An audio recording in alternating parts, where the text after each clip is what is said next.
up the lyrics, you'll find many, many different interpretations of what he just said there. Nobody that I saw said the word was bossed me around, but that's what I hear. So I've got to go, in the final analysis, I've got to go with what I can hear. Good morning, and welcome to another episode of Deciphering Dylan. But this time we're going to attempt the impossible. We're going to attempt to decipher a song that truly is indecipherable. I'm referring, of course, to a song called I'm Not There, which was recorded once during the basement tapes and never released for 40 years until it showed up as the title and in the soundtrack of a movie called I'm Not There in 2007. I guess it was around in bootleg version all that time. I had never heard it before I went to the movie, and when it came on at the end of the movie, I'm like, oh my God, that sounds like Bob, but I've never heard that song before. It's really a mystery because it was only recorded the one time and then Bob never went back to it. First of all, the acoustics were not that great in this particular recording. The way he sings it, it's very difficult to decipher the words. I spent hours trying to create this lyric video, and I don't vouch for its accuracy. I doubt it's 90% accurate. And I went to every possible source, all the lyric sites, all the other people that attempted to figure out the lyrics, and you cannot believe how one line can be heard in so many different ways. I would read what they had suggested and I would listen, and if I agreed that that's what I heard, that's what I went with. But I know it's not all accurate. Now, what's even more amazing about the song is that it still has a tremendous emotional impact. The emotion in Bob's voice is amazing. We'll get this started, and hopefully as we go along we can try to decipher a little bit of the meaning, even if we're not 100% sure of all the words. All the time in my neighbor, she cried both day and night. I know it because he was there. It's a milestone, but she's down on her luck, and she daily saloon in the bottom made him hot to bug.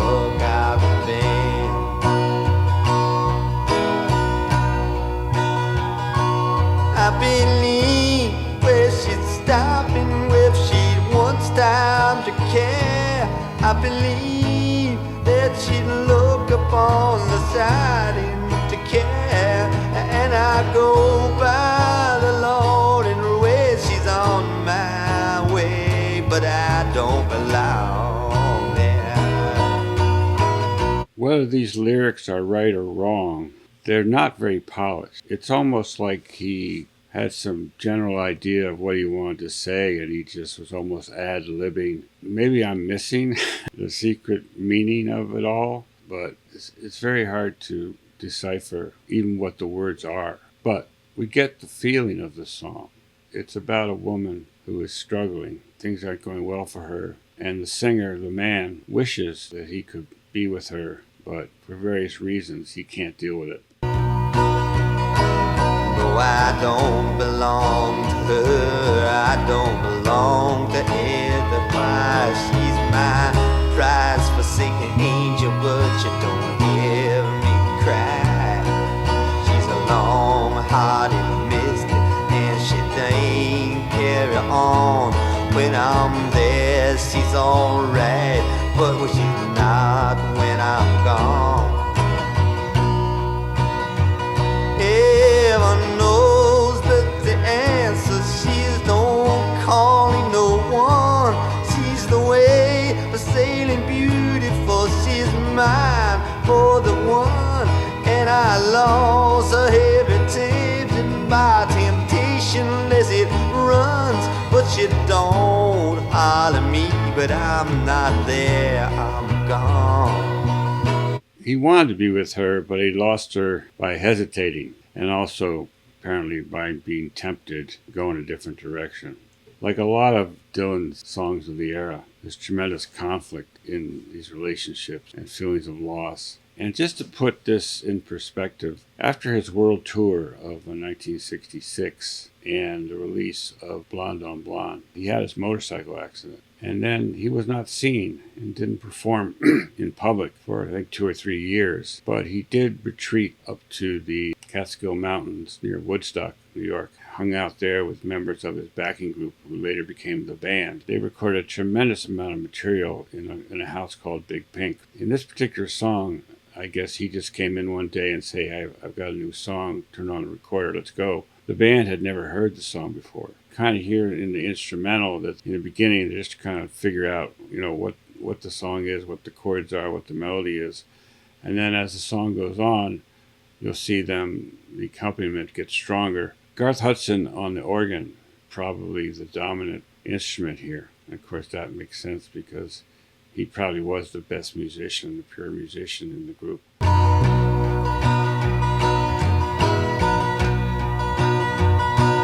Now I've cried tonight like I cried the night before, and I'm least on the highest, but I dream about the door.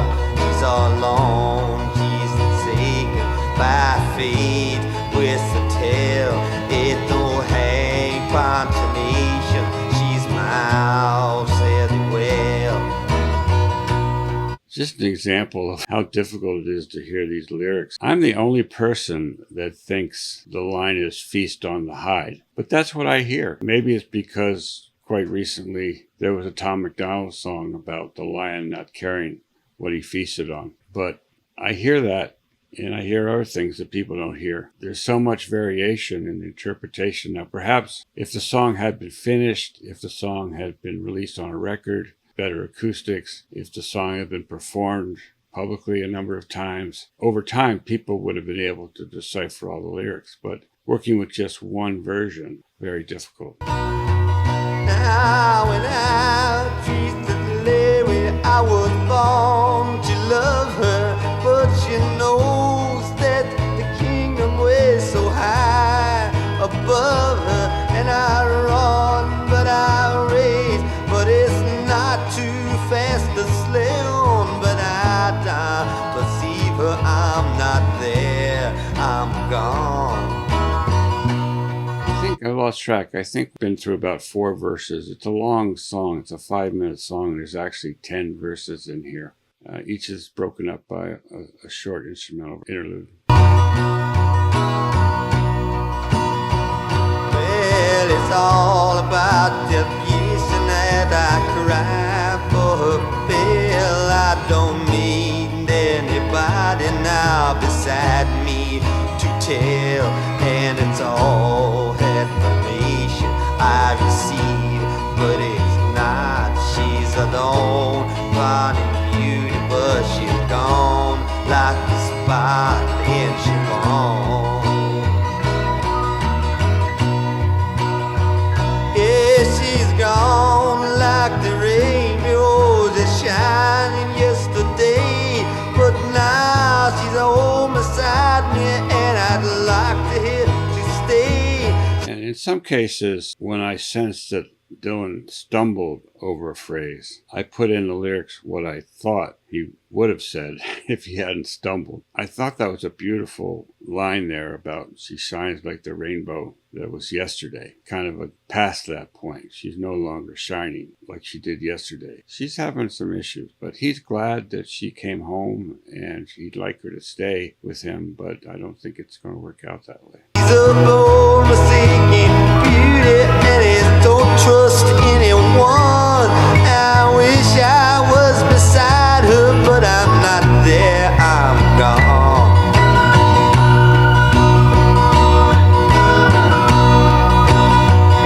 Well, it's too hard to mistake, and I don't quite believe it's all bang for to be using bitches are hard, too hard to leave.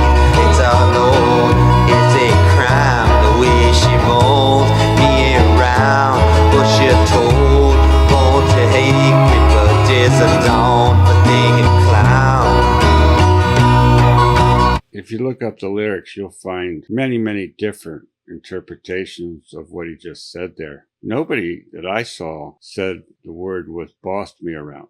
But that's what I hear. In a final analysis, I've got to go with what I can hear, regardless of what anyone else hears. That's the beauty of this song, is it's so elemental. You can feel the emotion, but you can't quite put your finger on what he's saying. Yes, I believe that it's rightful, though I believe it in my mind.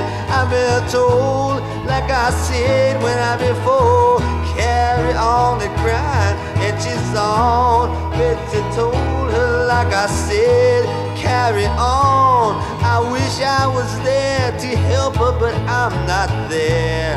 I'm gone.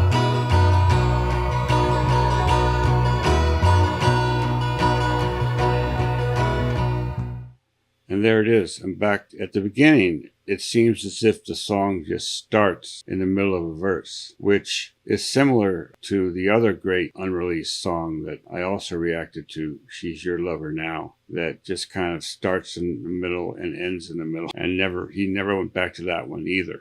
But I did find a fellow who was able to put together a bunch of versions from the bootleg albums and recreate the whole song. In this case, whatever came before this opening line, I don't think we're ever going to know. I don't think we're ever going to know exactly what the real words to this song were unless Bob comes out and tells us, because believe me, it's almost impossible to decipher. In any case, a very mournful, haunting song, and you get the overall feeling of that he wants to be with her, but he can't, and he's gone. He had to leave. For various reasons, he couldn't quite make it work. If you follow Bob, that's a common theme right through his entire career. Many, many songs. This one is one of the more amazing versions because you can kind of see the artistic process in full swing here, that this is a very, very, very early first draft of the song. And if he had worked on it, he could have sharpened it down into a real classic. But it's so interesting just to see the process of how he did it. He has the melody and he has the basic idea in mind. And I honestly believe that a lot of the things in here were either ad-libbed on the spot, or if he had them written down, he couldn't quite read his own writing and he made up the words as he went. It doesn't matter. It's still one of his greatest songs, even though it was only a first draft. And you got to remember, in 1967, he was just 25 years old, but he'd already gotten, all that great music of Bringing It All Back Home, Highway 61, Blonde on Blonde. All those three albums had just come out in the last 2 years. He was at the height of his poetic power. He could ad-lib a song like this, probably what we're seeing here. So I just thought it'd be fun to take a look at this one and take a shot at the lyrics. Let me know if you think I missed. I'm sure I missed a lot. Let me know what you heard in the comments if you have time. I'm always open to corrections.